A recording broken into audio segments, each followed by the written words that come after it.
Alright guys, so here's my reference right there on my iPad. I'm not going to draw it exactly like that, but I'm just using it as a base of reference so I can make a cooler drawing.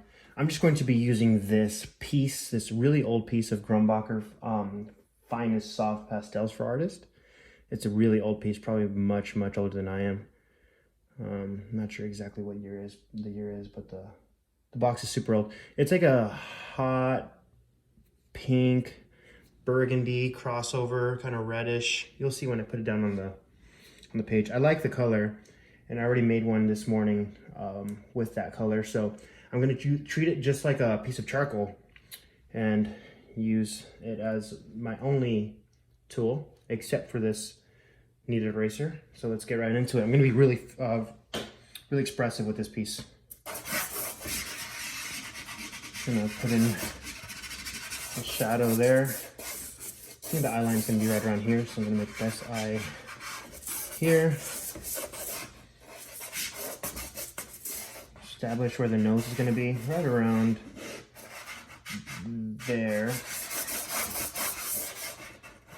I really want to keep these details in the light part of the face, and the shadow parts and the darker areas of the face I want to be a little bit more freeform and not as detailed. That will bring a lot more attention to the actual detail part of the drawing, like where the light's hitting, because a technique that I use a lot while I'm drawing is that I tend to leave the shadows more so untouched than the light areas, because naturally the human eye wants to look toward the light, or where they can see, or where they have the most understanding, which is usually in the light and not in the darkness. So I'm going to, once I have kind of like this base, I'll keep super expressive, right? Now the base of where everything goes. This will be dark here under the chin. Okay.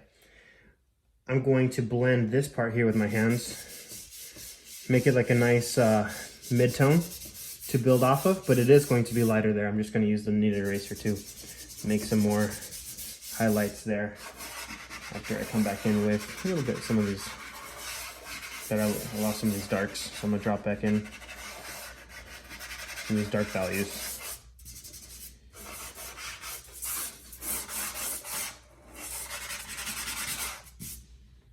Sweet.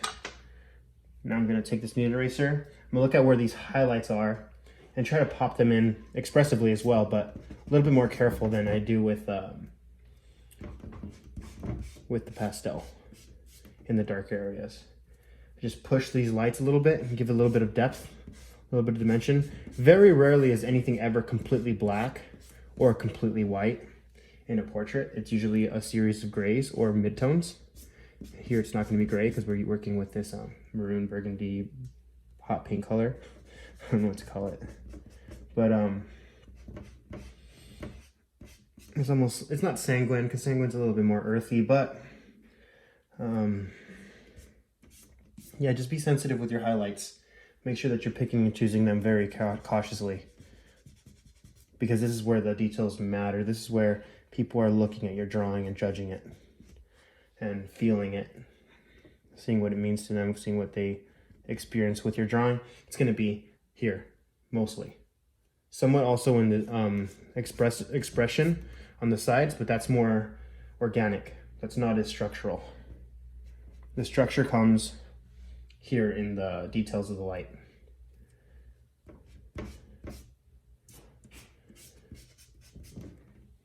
They could probably make a whole drawing course just based on the entire course, just on light and having detail in the light and expression in the shadows. That's what I live by. I don't even know where I learned it. I forgot where I learned it, if I learned it. Maybe I just kind of did it after a while. I don't remember. But it is something the masters use, for sure. You're the first person to figure it out. That's for sure.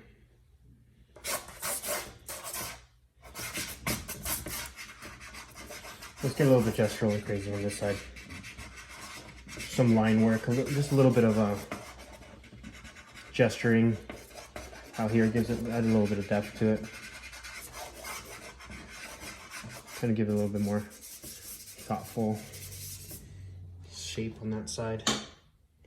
And I don't want to get too far into the details because I like to have a little bit of room for the viewer to interact with the piece.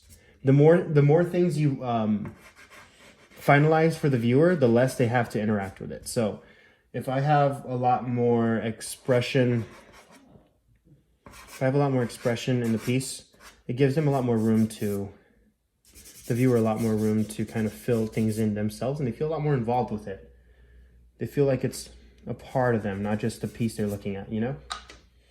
You got to give them that opportunity. But you also want to make it interesting to look at and not just a bunch of random lines that have no meaning and that they can't derive meaning from. So you got to find that balance. That balance for you might be different than my balance, but there's definitely needs to be a balance that you find if you're trying to go with an expressive look in your drawings. Here's the lip down here.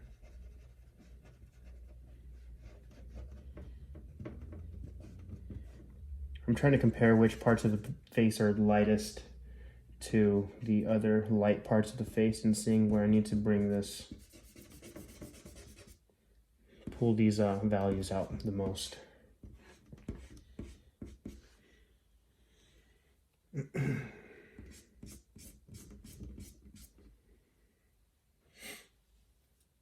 There's tons of requests for me to work in paint or in color, and so I'm giving in a little bit on this color piece.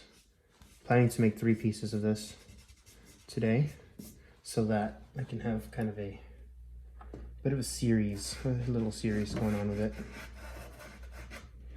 I'm going to sell them separately, but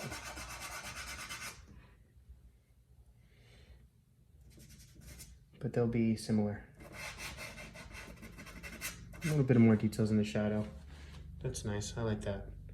I like the softness that I'm contrasting with that roughness of the, turn in a little bit, roughness of the shadows. Yeah, I'm pretty happy with that. Let's get a little bit more line action out here.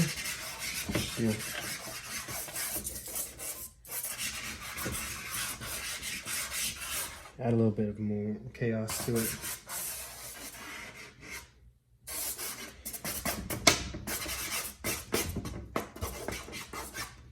All right. Thanks for watching, guys. Let me know if you guys would like to see next. I sell all of my work at madcharcoal.com/shop, or you can click the link in my Instagram or TikTok bio. Thanks for watching. Thanks for your time, guys. I continuously upload lots of tutorials on my YouTube, similar to this one. They're kind of like walkthroughs, tutorials, demos, all blended into one. Very organic. Yeah. Thanks for watching, guys. You guys are the best. Have fun drawing. See ya.